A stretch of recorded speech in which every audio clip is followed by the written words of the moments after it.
Welcome to Your Personal Power Pod, a podcast about aligning yourself with the life you want.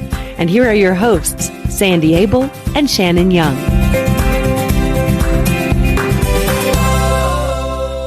Shannon, another beautiful day in the neighborhood. How are you today? Hi, Sandy. I'm very well, thank you. It is a lovely morning with crazy tree work chainsaw activity happening right outside my window today.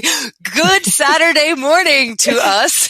Exactly. So if you all hear a chainsaw, please do not be concerned and we will try to mute it. But, life goes on even when we're recording our awesome podcast. It does. How are you this fine day? Oh, everything's great. It's all good. I'm excited about today's topic because it's a really important one that nowadays I don't know if people consider a lot. Oh, do tell. So, we're talking about how do you present yourself. And I know nowadays lots of people say, you can't tell me how to dress. You can't tell me how to look. I'm my own person. Mm-hmm. Although on the other side, there are lots of people who watch their screens all the time and influencers. Those people are always telling them, look just like me.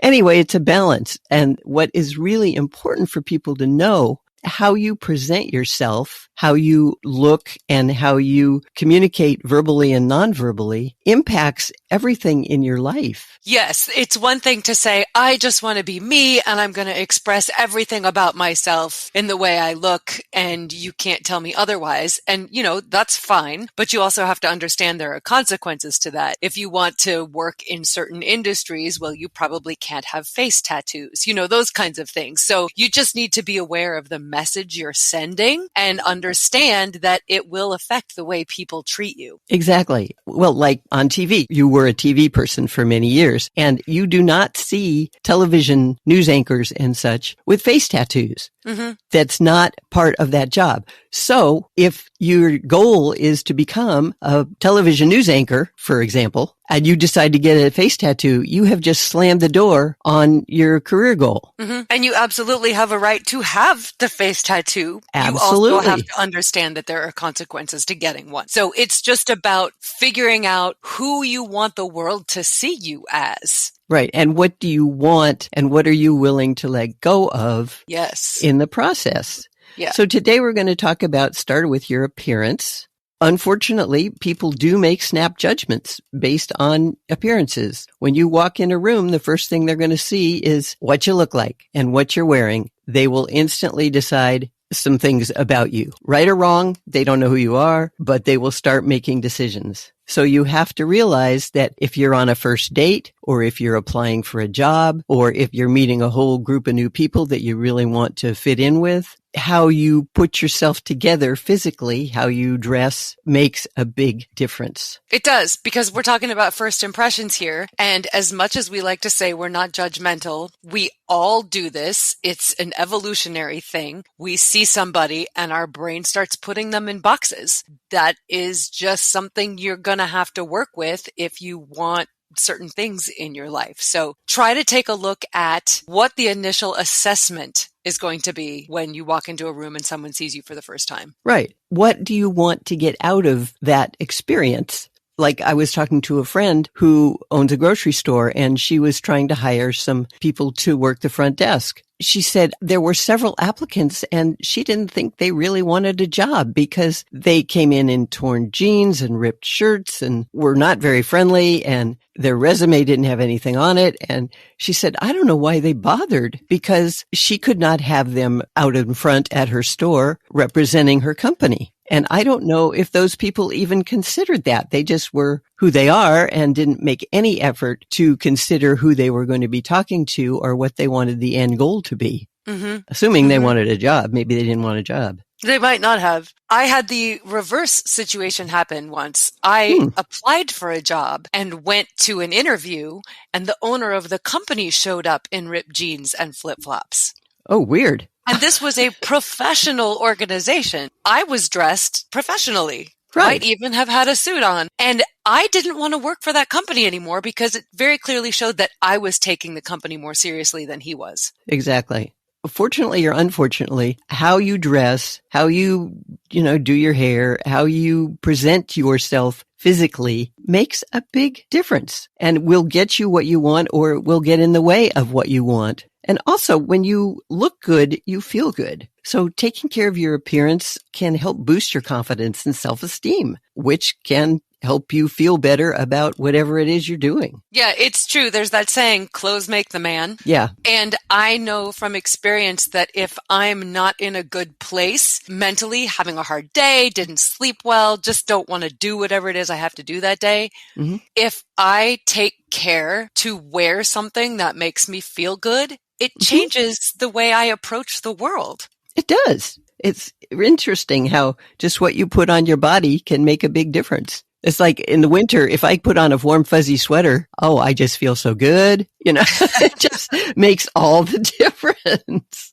And It's interesting that when you're well dressed, people perceive you as more competent and trustworthy and likable. And when you're poorly dressed, you're perceived as untrustworthy and incapable. All of that is just judgments other people will make, but unfortunately, they will make them. Yes, it's true. And if you show up wearing the wrong thing, like the really wrong thing, people will automatically assume that you don't understand appropriateness.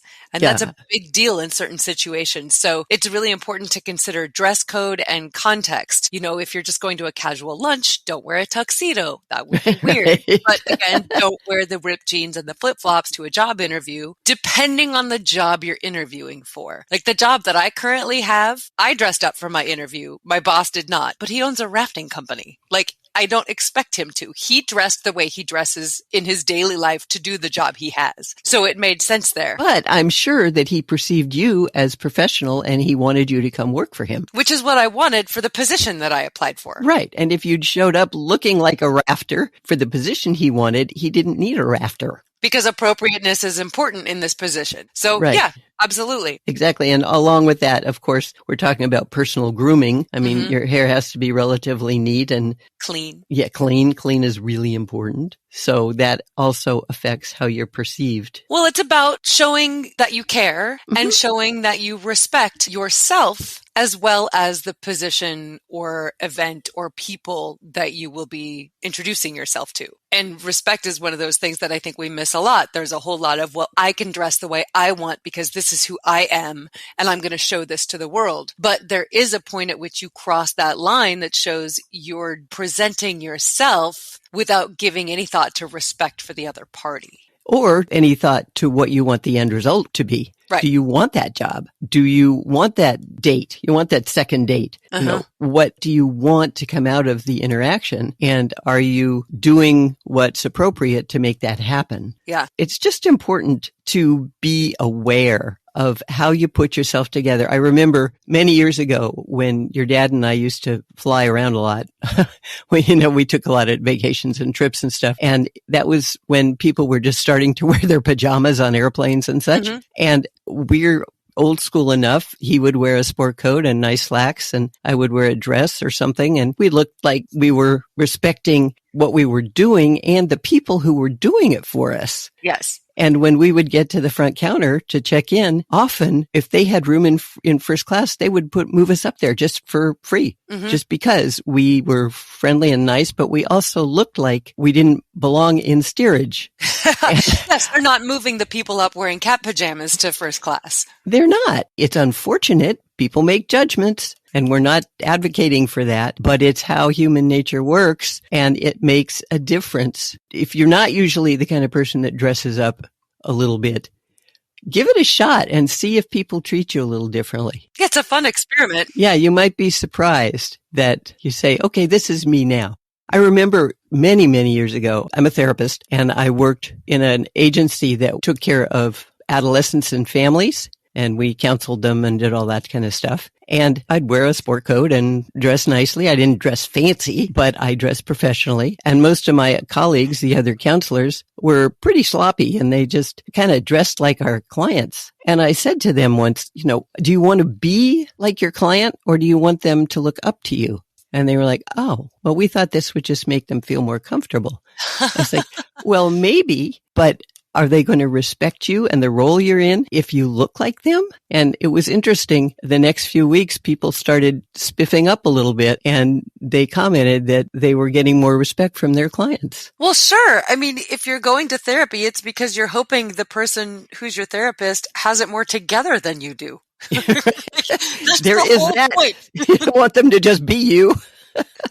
I had a really hard time with this conversation when my teenage stepdaughter started abruptly changing the way she dressed. She's historically been very conservative, very modest in her dressing, and I always appreciated that because I was never sure how to have the conversation with her if it had changed. Mm-hmm. And then, like out of the blue one day, she started showing lots of skin. And I had a really hard time explaining this to her because she's of a generation where everything is more casual. There's a whole lot more permissiveness around showing your body and being accepted. And her generation is very much of the mind that this is who I am. I'm going to dress this way and you can deal with it. And I wanted to tell her clearly why it was a problem and I couldn't do it. I struggled with that conversation so much, but she was a teenage girl showing a ton of skin. Yeah. And I thought, this is not the message that you're wanting to portray. Like, there is a way to look amazing and there is a way to also show that you respect yourself. And I really struggled. It was so hard.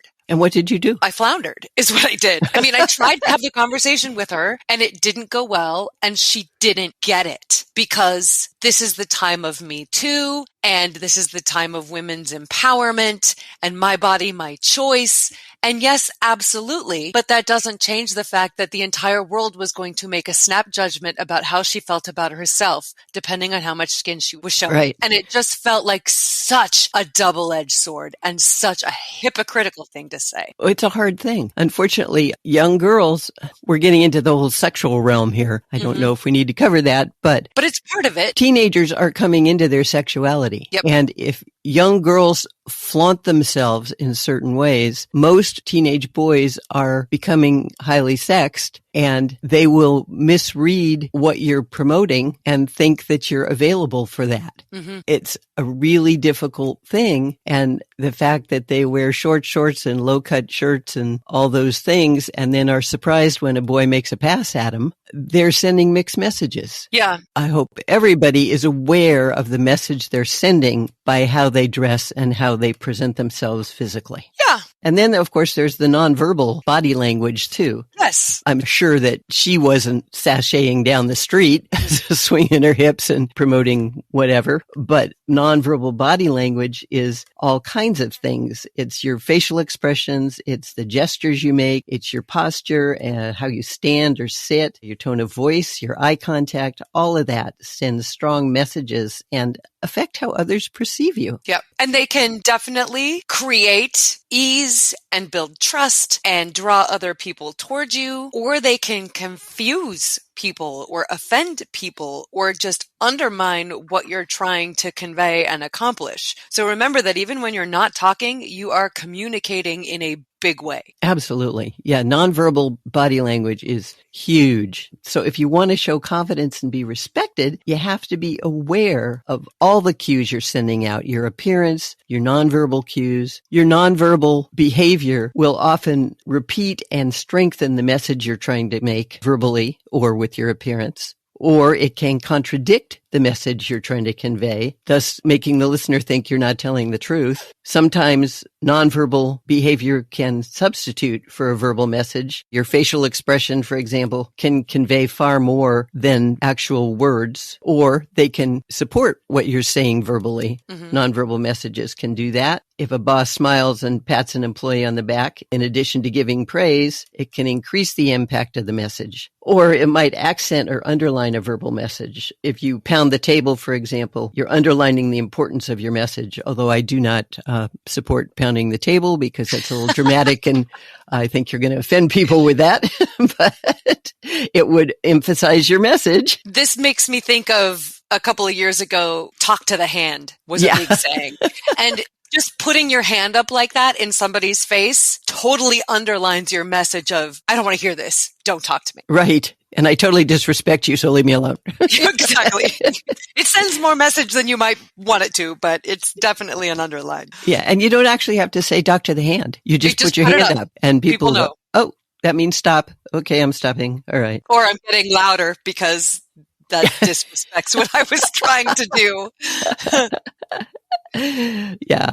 A lot of really positive nonverbal communication. You can stand tall and walk with purpose and make eye contact. Eye contact is so important. And smile. Oh my goodness. You do those 3 things and people will be really impressed with you. Yes. And learn how to give a good, strong handshake. Oh, yes. There is nothing more disconcerting than meeting a powerful person and they have a weak handshake. Absolutely. Men and women. They didn't used to teach women how to do handshakes, but it's important. You started teaching us how to give handshakes when we were 10, 12, and we practiced it as a family. We did, and it was kind of fun. It was fun. And I'll tell you what, my brother and I can handshake. Let me tell you. Yes, you can. You are darn good at it.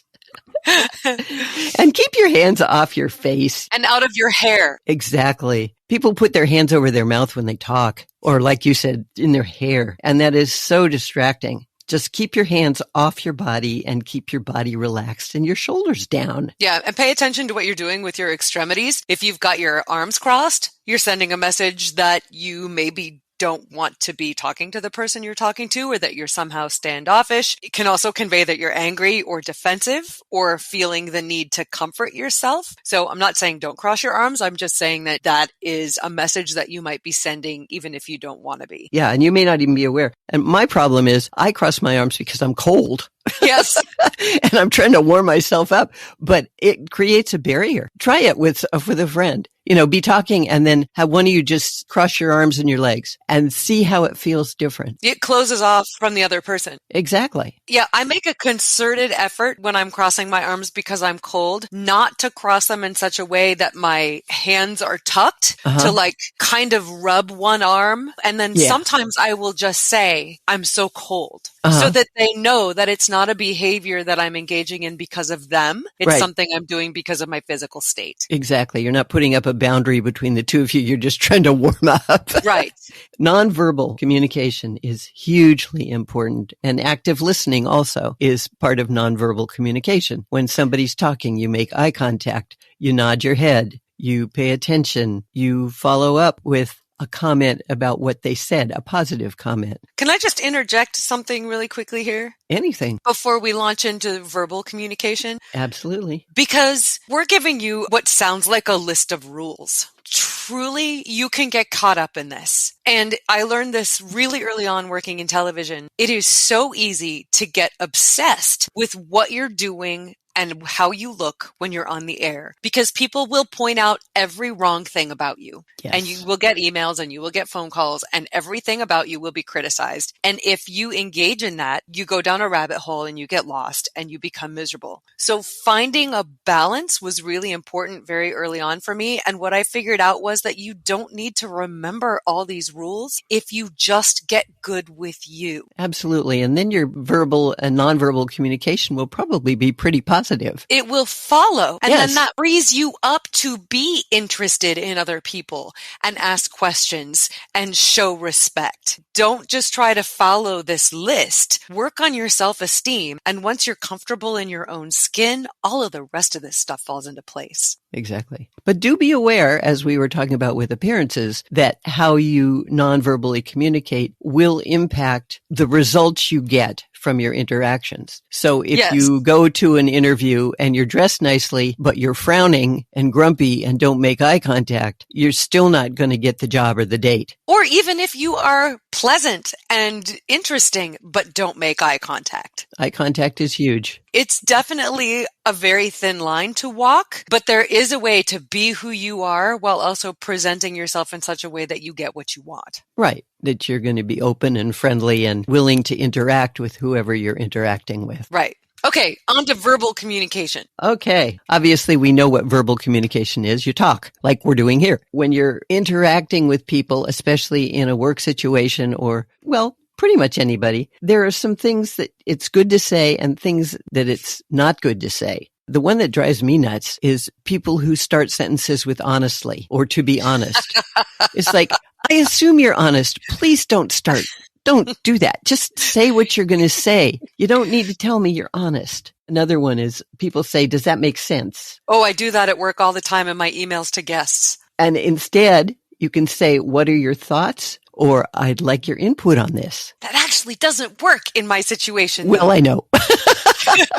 But yes. And I frequently say, does that make sense? Because a lot of what we do is confusing. Yes. And I want to make sure that I suppose I could ask if that clarifies for them. Yes. But yeah, there are some alternative ways that I could be phrasing things that I use a lot.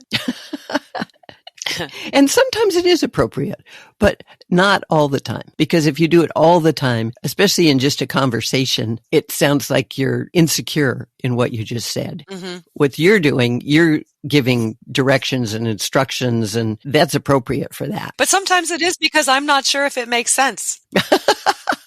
You just have to consider the context. You listed an example here that's really interesting to me, which is maybe we should try, using the word maybe. Mm-hmm. I didn't know the history behind this. It makes sense that it used to be two words up until the mid-19th century, may and be, which literally refers to something that might happen, but might not. Right. So it's wishy-washy. Yeah. So if you're making a statement, make the statement. Don't say maybe we should try. Say, let's try. Or this is a good idea. Be more assertive and powerful about it. And along with that, don't say, I think this would. Just say, let's do this. Because when you say, I think, it makes you sound weaker than you say, I believe. I've noticed that when I start a sentence with I think, Mm-hmm. I'm usually wrong. It's no joke, because for some reason I process information differently, or I just don't pay attention. That's possible. And so a lot of the time when I'll say like, oh, I think so-and-so did this, it's usually the opposite. So I have learned to catch myself when I'm saying something like, I'm not positive, but, or I'm not sure, but if I feel those words coming out of my mouth, I just don't say them. Because if I don't know for sure, why bother? Exactly. And another one is you don't say, I'm not positive, but, because you just discounted everything you're going to say. Mm-hmm. So don't minimize what you're going to talk about. Just say it. Or don't say it if you're not positive. Exactly. Remember, anytime you use the word just, like I just wanted to touch base, it sort of minimizes. And I know in your work, you sometimes do that on purpose. All the time. It's less demanding. Yes, it's less demanding. It sounds like you're just being a little more gentle about it. But if you want to sound powerful, don't use the word just. Or things like, I hate to bother you. Well, then don't. You know? Like, you can say, I'm sorry to bother you, but I have to do this, you know. The one that bothers me is needless to say. Well, then why are you saying it? Like, what does that mean? Like, we all get it. It's not necessary for you to be talking. Exactly. And you don't have to say, in my opinion. Cut to the chase and say what you're going to say. That's another preamble that you don't need to do. For what it's worth, people say that. That just minimized whatever you're going to say. If you're going to say it, it's worth a lot. So don't minimize it. Yeah, all of these. This might be wrong, but all that stuff is unnecessary. Just say what's on your mind, or if you're not certain of it, don't say it. Yeah. And people who say sorry a lot. Psychology tells us that people who say sorry a lot are perceived as ineffectual and they lack confidence and that they're not really trustworthy. Don't apologize for what you're going to say unless it's something you need to apologize for, and then you just say it and apologize. Like, I'm sorry I did that. Yeah, there's absolutely a place for sorry. Learning how to apologize is big. Exactly. And another thing people say is, this might be wrong, but to skip that. Or if you know what I mean. There are so many verbal things that we just throw in there that make it sound like we really do not know what we're talking about. One of the biggies that we haven't mentioned is one that comes up when it comes to public speaking, which is filler words. So. Oh. Things you say to fill the silence when you're in front of groups of people, or even just in conversation, that weaken whatever it is you're saying and show that you're not confident. Absolutely. A lot of people, that's just a habit. I don't think they even realize they're doing it anymore, but it drives me nuts. I remember we were watching something. There was a commentator who said, you know, every other sentence. You know, that's a big one. After a while, I had to turn it off. because it was driving me crazy. And this was a professional person whose job was to be speaking. And she could not for the life of her say a sentence without one of those filler words. What it shows is that you don't know your material or you're not clear on your argument. Exactly. And if you need to stop or pause for a minute, just stop. A second of silence is okay and so much better than an or you know. I've seen professional speakers talking who get lost or need a moment and they pause. And they pause for a second, maybe two, and get back on track. And those 2 seconds are more powerful in showing me who they are and how they conduct themselves than the entire rest of their talk. Because it shows I'm composed, I am capable, I will get back to where I need to be, I know my material. These people can wait a second while I compose myself. And it is so impressive beautiful to just see them standing up there, not saying anything for 2 seconds. Yes, you have to be comfortable with a little bit of silence rather than fill it with random sounds and words that mean nothing. And that's part of being comfortable with you. Yes. Silence is supremely powerful. And if you want to test that theory, the next time you're in an argument with someone, try being silent. It will drive the other person crazy. I don't mean give them the silent treatment. I mean, say what you have to say and then shut up. People will fill the silence for you. You can learn a lot that way.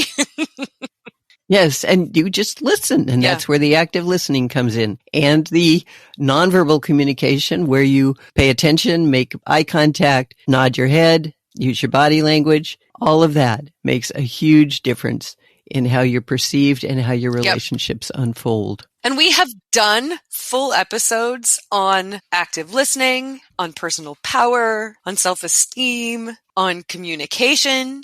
So if any of these topics pique your interest and you want to learn more about them, you can search our archives because we've talked about all of this stuff before, just in a little bit more depth. But I think the bottom line here is just understanding that how you present yourself to the world will affect the way the world treats you. And I'm not saying you have to do it any particular way. You just have to be aware of that. Exactly. So the bottom line is that you choose how you want people to perceive and treat you by how you decide to dress and communicate both verbally and nonverbally. Because of this, it's always important to pay attention to the messages you're sending out because they determine what comes back and how your life unfolds. Thank you for teaching us how to shake hands. It was fun. And you've got a heck of a handshake. Thank you, Mama. Thank you, Shannon. And many thanks to our listeners. And we want to tell you that we now have a YouTube channel. That's right. Yes. So check us out on YouTube. We're starting to get it up and running, and we'd love to have you subscribe and let us know your thoughts. Yep. And there's a link on our web page. And if there isn't, we'll add it. Or you can just go to YouTube and Your Personal Power Pod. Yeah. So check us out there. Send us your thoughts, your stories, what resonates with you, what doesn't, what your own personal journey with self-esteem and personal power has been, and all of your ideas for future podcasts. If there's anything that you want us to talk about or that you want to talk with us about, let us know. You can do that by dropping us an email. Go to yourpersonalpowerpod.com and click contact, and then you can talk to us directly. And if you want to get your life moving in the direction you want it to go in, you might want to explore coaching. And so to do that, check in with Sandy. You can reach her at sandy@insidejobscoach.com. And until next time, find your power and change your life.